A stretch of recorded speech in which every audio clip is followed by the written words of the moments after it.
Всем привет et bienvenue dans ce nouveau cours de russe sur ma chaîne YouTube Le Russe Facile avec Diana. Apprenons aujourd'hui l'emploi en russe de чей, чья, чье, чьи. Si vous aimez ce genre de cours, mettez s'il vous plaît les pouces en l'air. C'est très important pour moi et pour les algorithmes de YouTube. Mettez-les maintenant s'il vous plaît pendant que vous y pensez. Merci beaucoup. Спасибо большое. Abonnez-vous à cette chaîne YouTube si ce n'est pas encore fait, suivez-moi sur mes réseaux sociaux et sans plus tarder, commençons à apprendre l'emploi de чей, чья, чье, чьи. Du point de vue linguistique, чей c'est un pronom interrogatif possessif qui n'a pas d'équivalent en français. Mais cependant, nous pouvons le traduire en français par à qui, de qui. Et dans la plupart des cas, чей désigne l'appartenance. Чей est utilisé en russe pour poser des questions sur la possession de quelque chose. Comme tous les pronoms en russe, чей s'accorde un genre, un nombre et un cas avec le nom auquel il se rapporte. Passons aux exemples concrets parce que je pense qu'avec tous ces trucs linguistiques d'explication de prof, je vous fais un peu peur. On va commencer par des trucs simples et concrets. Et après, vous allez comprendre l'emploi de чей.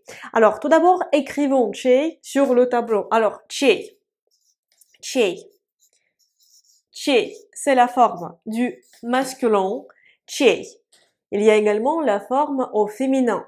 Au féminin, ce sera чья. Чья. Alors, чья, чья, чья, c'est le féminin, чья, чья. Au neutre, ce sera чье, чье. Alors, je vais le noter. чье, чье, au neutre. Et au pluriel, ce sera чьи, чьи. Je vais le noter. чьи. Чьи, c'est le pluriel. Et même ici, en fait, nous voyons les règles de base du genre en russe. Déjà, comment on définit le genre? Pour définir le genre, il faut regarder la dernière lettre au nominatif singulier d'un mot. Les mots du genre masculin se terminent par une consonne. чей. La forme au masculin se termine par le i court. Le i court, c'est une semi-consonne. Donc, c'est logique. Ensuite, les noms du genre féminin se terminent en russe au nominatif singulier par a, ya. Чья se termine par le ya. C'est une terminaison pour le genre féminin de base. Ensuite, le neutre. Le neutre se termine au nominatif singulier par o, ye. Ici, nous avons le yo. Et au nominatif singulier, les noms au pluriel se terminent par i ou par u. Même ici, nous voyons une logique. Pourquoi je le souligne? Parce que souvent, des gens disent que le russe, c'est une langue incompréhensible et pas logique. Non, il y a une logique, il y a des règles qui sont assez faciles à respecter, seulement il faut les connaître et il faut les remarquer. C'est ce que je fais notamment dans le cadre de mes cours et dans le cadre des cours quotidiens de russe. Les cours quotidiens de russe, c'est mon programme personnel d'apprentissage de russe en continu. Une nouvelle session commence chaque premier du mois. Vous trouverez plus d'informations ainsi que le lien qui vous permettra de vous inscrire au cours quotidien de russe dans la description de cette vidéo. Déjà, comment employer tous ces pronoms interrogatifs possessifs dans des phrases concrètes? Voici des exemples.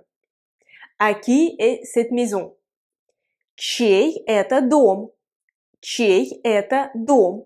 En français, vous dites à qui est cette maison, mais il y a la notion d'appartenance. C'est à qui appartient cette maison. En russe, nous remplaçons à qui ou à qui appartient cette maison par чей. Чей это дом. Чей en russe s'accorde avec le nom дом. Дом est employé au nominatif singulier masculin. Чей это дом. À qui est cette maison? Чей это дом. Un autre exemple. À qui est ce portable? Чей это телефон? Чей это телефон? À qui est ce portable? Чей это телефон? Ou bien, à qui est ce numéro? Par exemple, quand on vous appelle depuis un numéro inconnu, vous savez pas à qui appartient ce numéro et vous pouvez demander, mais à qui appartient ce numéro? À qui est ce numéro? En russe, vous pouvez dire tout simplement чей это номер. Чей signifie déjà à qui appartient. Чей это номер? À qui est ce numéro? Чей это номер?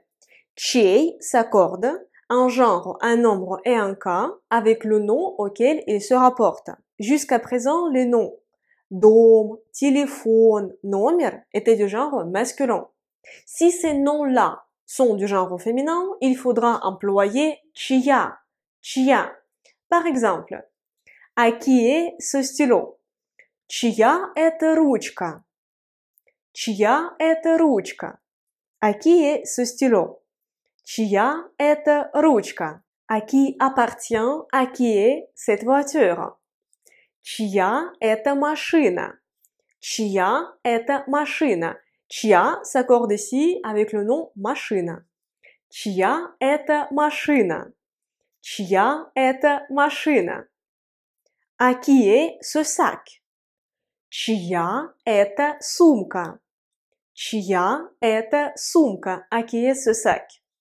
Чья это сумка?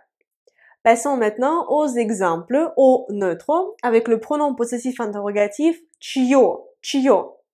Par exemple, à qui est cette lettre?